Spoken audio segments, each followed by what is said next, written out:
just a slide to set the stage when we're dealing with peace building. The fact that our moral worth is not necessarily reflected in who we say we are, but in what we do. And is the action performing. So what I'd like to do is take a little bit of Gandhian philosophy and give you a practitioner's view of that rather than go deeply into the philosophical aspects of this. Okay, so the aim today is to link Gandhi's philosophy or approach to peace building, explore what is peace building today, explore how the teachings of Gandhi are woven into this peace building, and just to do 4 peace practices at the citizen level. So rather than dealing with national policy and legislation and things like this, we'll stay at the individual level.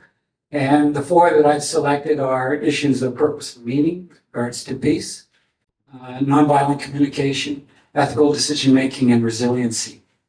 The recent course that I've given is on goodwill peace ambassadors, and this is the foundation of this teaching. The main attributes of Gandhi that I've chosen and what I work with are the ones of Ahimsa, Swaraj, which is the most important one with regards to anybody involved in peace building, self-rule, truth force, Satyara, the issues of equality, lifting everybody up together in governance in terms of Satyavradaya, and duty in terms of wisdom, but also duty in the aspect in which one has a duty to respect the rights of others, and that in return, if that becomes pervasive, they respect your rights. And that's how we all achieve rights. Okay, so self-rule. And in the literature, they talk about self-rule in three major areas. At the individual level, in terms of self-discipline, moral courage, reliance, skills and capacities to meet one's needs, for example. Then it works its way up to the community level, in terms of economic self-reliance, the issues there, local decision-making, how they address their own problems, voluntary cooperation, voluntarism, and then at the state level or the national level, which deals with moral discipline, for example, self-restraint rather than external enforcement, that they're able to be self-oriented. Active participation, in other words, getting the community to involve in decision-making through democracy, either representative democracy or direct democracy. Social responsibility, in that we recognize that we have obligations to the environment, to societal beneficence, to helping and care. And then practical skills, all the capacities that we have to contribute to the community, to the nation, and ourselves. So we start with just maybe a couple of quotes from Gandhian literature. Pretty sure that I just drew up from the internet here, that the world is not necessarily logical, as we know day by day for sure. Life always involves some sort of violence in some shape or form.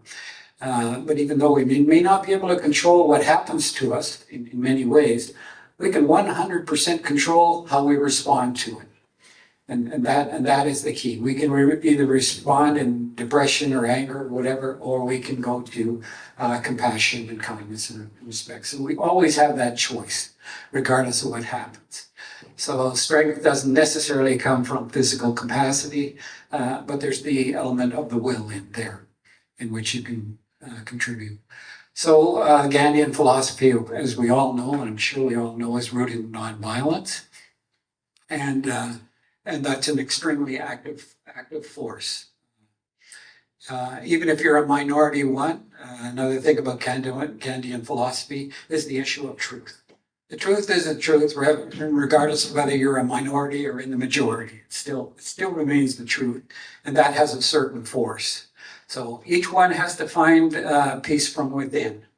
And when we get into the structure here, we say that we have to have peace within before we can have peace between. It has to begin internally. So and this last quote there goes my people, I must follow them, for I am their leader. It gives a perspective in that everyone is a servant of the people, regardless of your position in society. So I would like to just bring out one thing about the word violence and force. And this comes through Gandhian philosophy fairly strongly. The word violence has a sort of dehumanizing aspect to it. In other words, it has an aspect of harming others in a sense. And in some sense, a lack of control or restraint or something. It's very, very direct and has a quality of criminality or conquest. And then there's the use of force.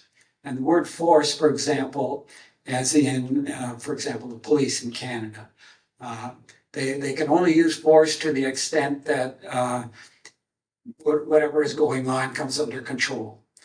It's not just unlimited, somebody running away from a bank robbery or something does not ensue the death penalty. Whereas the violence in some military and war sort of things, it's a search and destroy. And the police force, it's an apprehend and prosecute with very, very strong limits on the use of force. And has a quality of resistance to injustice or danger. So here we are with the Gandhian philosophy set, and we're now going to wander into the area of peace architecture in the current context of where we live and daily aspect. And there is a level there's peace architecture at a global level, national level, community level, and individual level. So you can see that it goes right straight back to the Gandhian philosophy where he was working at those three levels. So our architecture is structured exactly around that sort of thing. Now the UN framework or the global architecture has the UN and various religions, philosophies, whatever, have some expression of peace responsibilities. And basically, I mean, the amount of resolutions in the United Nations is endless. But we have selected one to base our work on. And that's the first one here, culture of peace. There's a UN resolution A53243, which is a program of action for cultures of peace. And that opens the door to all sorts of things, infrastructures, ministries, peace activities in various countries, sort of thing. And then everything else just follows from there. There's women and children and elders, no end of resolutions that kind of support this cultural aspect. So we look at a peace architecture as having a UN component, which is really the consensus of us all as a global community. Also, the issue of peace professionals that deal with peace institution building and provide peace services. Also, goodwill peace ambassadors that do the outreach in this kind of thing, which is, of course, they just finished this week. Peace practitioners do the peace things at a community level. And then there's the Citizen for Peace for basic peace practices. And that will be the theme of my talk today. Okay, so we look at the Citizen for Peace. And as I said before, we look at the idea that we have to have peace within before we have peace between. So what does it mean to strengthen the self before we strengthen our capacity to engage in relationships in a constructive way? So we talk about understanding peace, rights and duties, responsibilities, purpose and meaning, well-being and resiliency. How do we face suffering and how do we build well-being? I mean, it's one thing to be able to deal with suffering, but that doesn't necessarily guarantee happiness in a sense. And one cannot be happy if one is suffering. So there's a middle path there that requires balance. And nonviolent communications, intergenerational connections, which are really big in our work when we work with Indigenous communities. Decision-making, facing wrongdoing, conflict resolution, social action, and then their application in all various areas of gender equality, racism, extremism, crime, violence, military, police, that kind of thing. Then the peace practitioner at the next level, the community level, as Gandhian said, deals with putting some kind of infrastructure in place. Things like even this session here that we're having today in this organization. And talks, some learning and education on peace theory. What does a peace practitioner do? Building community centers for peace. What does that mean? Community action plan, perhaps. Communities of compassion, which is a structure that you can get involved in, what that means in terms of volunteerism and how one responds to wrongdoing or misconduct. And then the outreach part, so they can do the infrastructure part, they can also do the outreach part, providing some education, training, some dialogue, advice to the community council, to the leaderships, to the companies, to the businesses that are involved in a community. It can do some mentoring, accompaniment, coaching.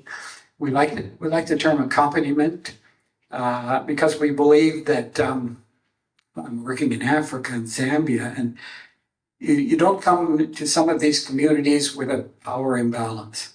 You bring suffering and I bring smart things. That doesn't work. What you have to do is come into a relationship as an equal.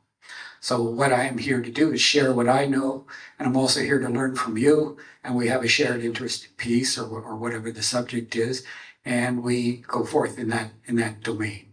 So there's nothing hanging in the air between us in terms of you're suffering, I'm a doctor or something like that. So there's that, intergenerational connections, ethics, values, well-being, how does one face trauma? One of the most key things that you have to know if you're going into the field of peace building or whatever, because you're going to encounter traumatic situations. And as we'll get to, there's only one question at that point: will I then be traumatized? So one has to have the necessary practices and skills and understanding to at least do some preventative things and be able to manage it in a way for your own health and well-being. So peaceful social action, how do you do nonviolent activism? Conflict resolution, what does reconciliation mean? What does closure mean? And then the 3 phases of conflict. What does one do in a peace building, which is a pre-conflict stage? What does one do in peacemaking during conflict? And then what does one do in peacekeeping, which is post-conflict? And there are different skill sets involved in all of that. And then if you're a big peace professional, you're up at the national level. Peace professional standards that are involved there, political and legislative frameworks for things like infrastructures for peace or ministries of peace, a national peace center, maybe institutions, national and regional action plans, and goodwill peace ambassadors that you can use to get into the communities, villages, foreign policy, that kind of thing. And so that's the infrastructure. And then the services, of course, you have some capacity to build practitioners and professionals and trainers and fleets and programs, and peace education, which is key in all of that. Provide an advisory service to the government, national ethics programs, disclosure, reprisal, protection, conflict resolution, reconciliation. What does closure mean? And international and domestic peace operations, where you may. So this is the Goodwill Peace Ambassador. Some basic theory, understands the unique professional practices of an ambassador. There are some standards in affiliation and accreditation. Usually you're ambassador of something or from somebody, or you could be an ambassador at large, which you just deal with the situation through your personal contacts. And we find that people, for example, in cross-border activities in Africa, they like to do music and arts and sports and whatever, and recognizing the fact that in all of these activities, they are an ambassador. And maybe the ambassador could just know a few things, to make this productive and constructive. And it's those 4 that were in red there that we start them with. So there is the whole thing of outreach and cafes and circles and governance, presence in the government, presence in cultural activities, presence in communities, education capacity to advise, reconciliation, and applications to the risk areas that you're facing. And they could be and they are always fairly unique. So Gandhi starts with "My life is my message," and that's the foundation of a citizen for peace. You live a good life, and that communicates. It communicates to your children and to all the relationships that you have there. And it is the foundational practice. So conflict, war, and violence. Okay, just in talking for peace here, we look at the issues. This session was going to talk about the world of conflict. Well, what does the world of conflict mean to us today? What is our generation facing, and what is our grandchildren going to face, and our children? Well, the suffering of a pandemic, we've gone through that, and that builds in months, and it can last for years. This is not the end of that, of course. Climate degradation builds over decades. So we have to look at issues like environmental protection to mitigate that.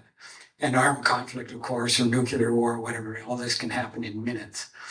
So these three large areas here in which peace practitioners and professionals and citizens have to contribute if they can.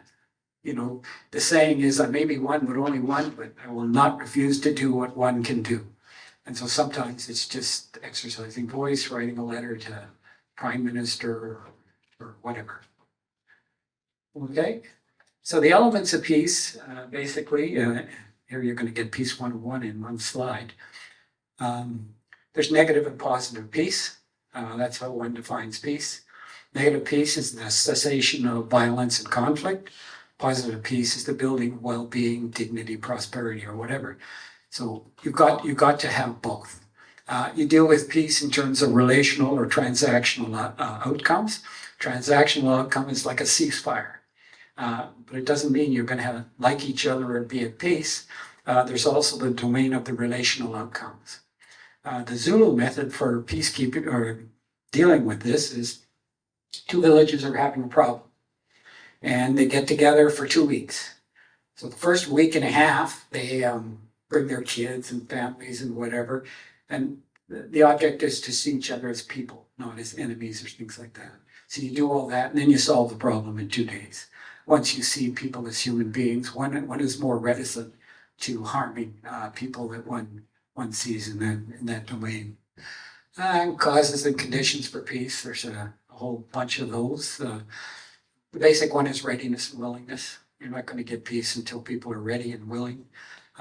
Exhaustion, we can't live this way anymore, or one side prevails, either militarily or something like this. And that there is some mechanism for solutions. You have some capacity to enact a solution in some way. Those are the three stages I mentioned.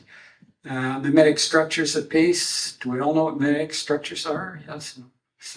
Okay, a mimetic structure is really simple. It's basically the values, the culture, and the beliefs that you are surrounded with, in which you mimic, word mimetic, in order to survive or belong. So this happens, is powerful, powerful stuff at children, at the level of children. In other words, all the values that you're surrounding with, they are going to adopt in order to survive.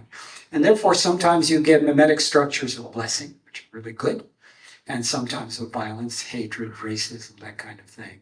And the challenge of this is to orient people to what mimetic structures are operating around you. And then if we have to break any cycles, because these things get passed on from generation to generation to generation. The Palestinians and the Israelis, I mean, how far back does that go? And things like this. It goes back centuries in some cases. And trying to put your finger on how to break these cycles is a challenge to say the least. And then what encompasses a cultural peace? How do I know it when I have it?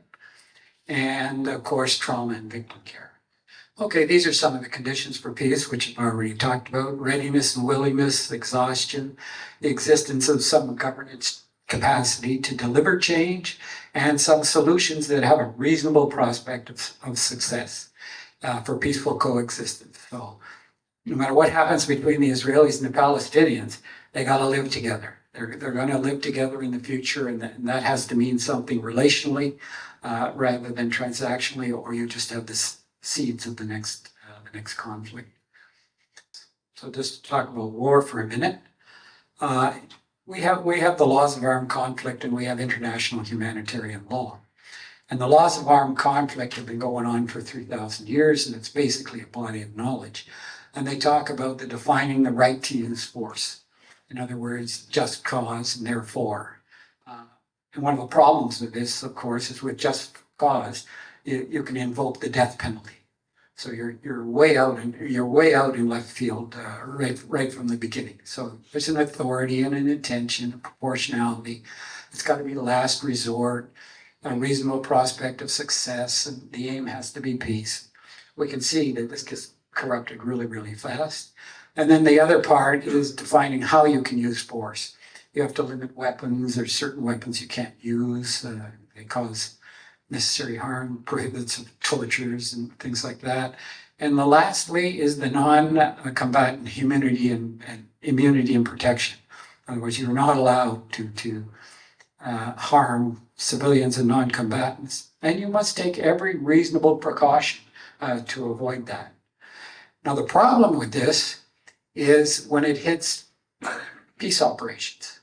So peace operations, what we would like to do, or eventually, or is to put together and invert this. In other words, the number one thing is not just cause, it's to stop the violence. Stop the violence is the first priority. The next one is to care for the victims, kind of thing. Then safe spaces for talk or diplomacy, relentless diplomacy, until the conditions emerge that are going to allow you to do something. Rebuilding governance, self-governance, safe and healthy social responsibility, that kind of thing.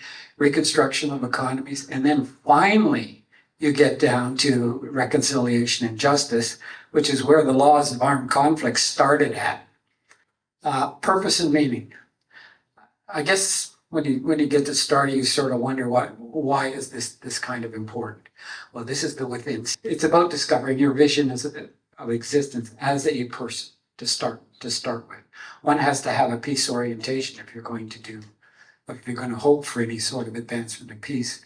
Finding meaning and peace in yourself as an individual, and not so much what you want to do, like a plumber or electrician or a nuclear physicist or something. It's about the kind of person you want to be, and then all things will follow from there. So in my Aboriginal work, just to draw a little bit from this, they have this term, the vision quest. Extremely enlightened in my view. And we're always on a vision quest, no matter what stage in life. You're all on a vision quest right now. And what we're saying is that at the very lowest level of life as children, you're being raised and prepared by others, the mimetic structure thing, the values and everything that you're being surrounded with. Then you're into preparing yourself and awakening to your vision. This is sort of at the youth level. You know, you getting into what do I want to do and courses and this sort of thing. And then as an adult of living your vision. And then as an elder to pass on what you've learned. So the whole thing is a circle. So as an elder, you have this obligation to go right back to the children and the youth and look at the mimetic structure and, you know, make sure it's one of blessing and it's maintained in that kind of direction. So how do you get there, sort of thing? And they are, there's various ways, of course. The first obvious way, if you're a little stuck in all of this, is to live. Just move forward in your life, be patient, live well, and this path will appear, kind of thing. Cultivate mindfulness, being fully present in the moment, being kind, those sorts of things. That is the basic thing. Another thing that they do is they sit in non-grasping silence, you know, meditate or take your canoe out to some island for a couple of days, live in the wilderness sort of thing, and fasting or whatever, and just let it come to you in a nonverbal sense, you know, just a a feeling that can be quite nonverbal that will allow you to move on in such a thing. But that intention as you go into this kind of practice, go into retreats or whatever it is, can yield some results for people so predisposed. The other thing you can learn, you listen, you study, the wisdom of your ancestors and your elders around you are going to teach you things or tell you things, and educators and students and that kind of. So everyone you meet in this sense has something to teach you, whether they're a good person or a bad person. So the theory sort of thing, it's all been sent to you for learning, but you have to be attentive enough to learn the right things from these people. You know, like some is misconduct, that's not a good thing to do, and maybe something that I really don't want to do, and others can be just role models. And then the other is pay attention to everything. Your vision may appear as a powerful peak moment in your life, maybe disease, you lose a loved one or cancer or whatever it is, may really provide some sort of direction, purpose, and meaning as to where you're going. The next thing is language and communication. This is only half the coin, in my view. Nonviolent communication is a way that a peacekeeper will, or somebody interested in peace, will deal with opposing parties, for example. You'll take one group aside and you will change their language, get them to change their language in terms of nonviolent communication. Then you'll go to the other side and you'll do the same thing. Now you have a common language rather than just getting in there and refereeing the conflict, you know, where they yell and scream at each other. If you do that, and basically at this level, it's a technique of the self. In other words, state the facts. No accusation, threats, blames. Don't attribute the actions of others to what you say. You're speaking for yourself, and don't insist that everybody agrees with you. This is what happened. This tragedy sort of thing. Then you state your feelings about it. You know, this is hurtful, or however it is you were feeling. When we did a session with the Buddhist monastery on Heron Road, they had a statue at the front, big huge thing, that was vandalized. And it had some very graffiti put on it, which was very. And then when we sat around and we said, we're going to put this in nonviolent communication. So we just went around the table. So how do you feel about this? Well, I'm angry, you know, I'm mad, sort of thing. I'm afraid, I'm this, that, whatever. So you bring that kind of thing out. And the monks kind of said, well, what I'm afraid of is we don't lose our sense of compassion. So the feelings. And then the needs. State your need. I need to resolve this. We need to deal with this somehow. And then the request or comment, you know, are you able to do something about this? How can we resolve it? Can we talk? Whatever it happens to be. Now that's the side, peace within. Now we go to peace between. How do we interact with others? All right. So peace-centered communication means what we're going to do is humanize each other. The first principle of war is dehumanization. They're the enemy. They're awful. They're terrorists. They're this, that, or whatever. And you can do anything you want to murderers and people who are labeled in such a way. It incites that. But if you humanize them, all of a sudden now they're becoming human beings. And what is the domain there that's involved? So become a person.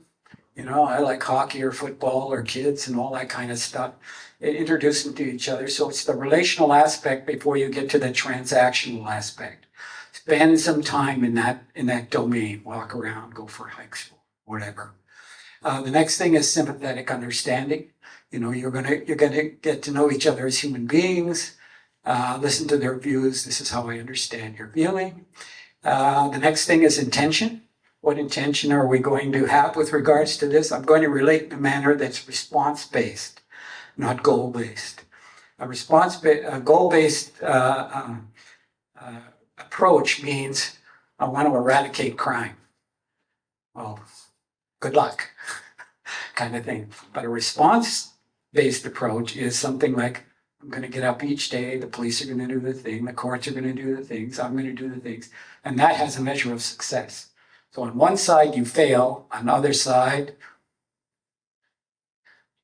you succeed. So then the last thing is presence. Create a dialogue and a shared future. In other words, we have to live together and a shared presence. How can we move forward in a peaceful way that advances dignity? And we define dignity as to enable self-respect and to live well in the company of others. So basically, there's a decision-making model that works well in a human sense. Basically, it's all about doing the right thing when you're into these dilemmas or difficulties or whatever. And the first thing, of course, is there's some harm or wrongdoing or uncertainty or whatever, and it's recognized as a dilemma. The next thing is, what obligation do I have here? In the lowest level of obligation, there's some level of triviality.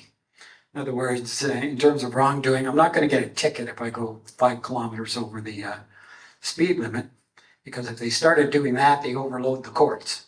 The court's got a million court cases, so wrongdoing has a component of triviality here. There is a zone of moral requirement, very, very strict. Something harmful is happening, maybe egregious. You're walking down the canal and somebody's drowning, okay, something like that. So society expects you to do something, get a boat, call 911, whatever. It expects something. And then there's the zone of heroism sort of things. But society doesn't expect you to jump in there and go in there and try and save them if you can't swim. And we've got two victims. But that doesn't mean that bravery and these things don't happen, and that's commendable, and society will reward that. But it's not generally expected. Because the next level is the ethical requirement. There was a case, Kew Gardens case, and this has happened in many variations. Somebody was assaulted by over a period of 20 minutes or 30 minutes, ultimately killed, and all these people in the surrounding buildings saw this. Nobody did anything, kind of thing. So the outcome of this was, how do we establish the moral obligation for everybody here to act somehow? And what they defined it in these 4 ways. There's some egregious need here that requires something. You know about it, you're theirs, kind of thing. You have some capability to do something. I pick up the phone, yell and scream, and if I'm a 200-pound football player with martial arts, maybe I'll go sort it out. But if you're not, that just means there are other alternatives available, and you may be the agent of last resort. In other words, if you're walking down and somebody's drowning, if you just walk by, the harm will happen, kind of thing. So this established a context in this legal case here for determining why you should act, how you should act, and how you must act, kind of thing. Then there's psychology kicks in, compliance. I assume everybody knows young kids. They operate on the ability of rewards and punishment. What's in it for me? Am I going to be punished? I'm going to get a reward, kind of thing. This is the philosophy of Lawrence Kohlberg. And then he says, as you get to be young adults or whatever, it's identification. I now do things that are bad, ugly, or indifferent based on the fact that the group is doing something, my social group, and I want to belong. So sometimes a group will pressure people into doing things that are against their better judgment, kind of thing. Some 10-year-old kids and somebody brings alcohol to the little group, kind of thing. And the kid is very, very torn between, their values and what to do and to belong. So even in the compliance stage, which is identification stage, is that evolves as you're adults. You become adults, but you still want to go in society. So what do? You stop at red lights, you pay your taxes, you do this kind of thing. And that's identifying with society so that you can survive or belong, kind of thing. And the highest level of moral development is principles. In other words, I will do something according to certain principles. Kindness, honesty, integrity. So that person, if the group is trying to do something that he said is wrong, you go that way, I'm going this way, or I'm walking away or something. So you develop your life in terms of some aspirations to be able to act in terms of principles. Then there's 4 strategies for solving an ethical dilemma, and they're all very delicate and they have to be balanced. First thing that comes to mind is, what do the rules say? You know, this is a manual of Kant. What's that maxim we want to be universals? Well, what do I do there? Then the next thing is consequences, John Stuart Mill. How do I maximize the good and minimize the bad, kind of thing? Then the next level is care for others. Are there any humanitarian issues that are involved here? And then the last level are what are my values, or the values of the organization, or whatever, that are involved in this situation. So you have to balance it all out, figure out which one has weight, and act accordingly. So you act with good intentions, good meanings, expected good results, and you be accountable. You resolve that you're going to be accountable for your action. So that's ethical decision making, and there's all sorts of cases and stuff around this. Language, space, and bias. Anyone ever been to Starbucks or whatever? They made $1 million based on this model here. They created a language, frappy cappuccinos or whatever it is they created, and they give you space. Anyone knows you can go in there and sit there all day, and there's a bias for people who eat this fancy coffee and whatnot. So in ethics and peace, the language, the use of the word ethics, the use of the word peace by the leadership, making space to discuss ethical issues and things that go along, and then having a bias for doing the right thing. So you put these cultures or these climates into organizations, and you say you're able to determine whether the climate is good, bad, or whatever. Okay. So resiliency, which was the 4th. So resiliency has the 2 sides to it.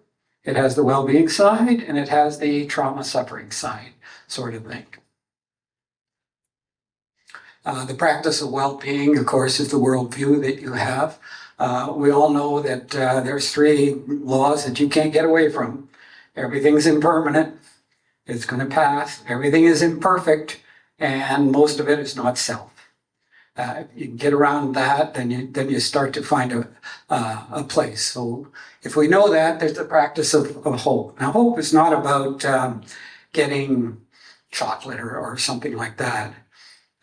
But what hope really is defined as is having the strength and the courage to face the things that you cannot control. So you're going to have snowstorms and you're going to whatever it is. You don't hope that the sun's going to come out in the middle of a snowstorm, but you do hope for that strength and internal strength. So good livelihood, making ethical choices, relationships, practice of wisdom, mindful living. Anything that you're doing is, the little attachment is with wisdom. Kind of thing. And then, of course, the inner practice. You don't get there without doing some sort of reflection. And if we're all familiar with meditation, there's samadhi, which calms you down. You learn that practice and how to calm you down. And then vipassana, which teaches you how to do insight and growth and how to deal with those sorts of issues. So one is like learning mathematics, and the other is like doing engineering, sort of thing, if you kind of get the analogy. Okay, the last one is resiliency and trauma. So we go through the train in Krishnamurti, for example. He has the chain that some event happens. As it passes, it becomes a memory. And with the memory is attached an emotion. And this emotion will insert itself in the present in various times. And the trick is to understand what's going on here. You're not dealing with the event. It's not the memory. It's the pain and the suffering of the emotion, and the capacity to deal with it in that context. And as we said before, the nature of reality in terms of being impermanent, imperfect, and not self. So when it comes to the stories of the 2 arrows, anything that happens to you in terms of cancer, suffering, or whatever, has 2 arrows. One is the cancer or the medical situation or whatever it is. And that could be the domain of the clinical community, the hospital and whatever. The other arrow is the psychological impact, the emotions, everything else that you suffer. That's for you. So how do you deal with the depression, sadness, PTSD, and that is yours to face. And that leads you to the inner work sort of thing. So as I said before, traumatic things happen to us all, and this reality. And the question is, are you going to be traumatized or not? And so there may be not much you can do about causes and conditions, but it's the response where you have a way for well-being. So you don't become the victim of a reactive response. The key is to have a healthy response you can access when this arises. And of course, there's the breath response. You can sit down there, find a quiet place. What has occasion to become has occasion to cease to become, stay in the moment, etc.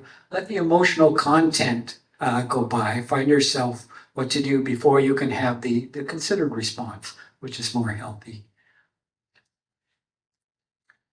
And then for people who are driving the car and you get some painful emotion that arises there, there's a story behind this, but what they say, there's this 3-line little mantra that you can use to process the emotion as it goes through. And that means being mindful in the moment. Drive the car and look at the scenery, be grateful. Drive the car, look at the scenery, be grateful.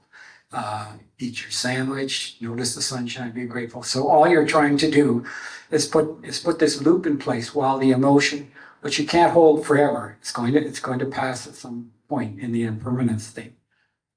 Okay? Life promise for youth. I will not harm myself. Think about taking my life without talking to somebody first. And all for the sake of the word, we are where we are here today. What if 9/11 we had characterized Al-Qaeda and this 150 people there as criminals? And then we put it out on Interpol and all that kind of thing, and rather than as terrorists. You would have seen the difference between search and destroy and apprehend and prosecute. Search and destroy cost hundreds of thousands of lives. And they would have got to the apprehension things, the difference between a police action and a military action.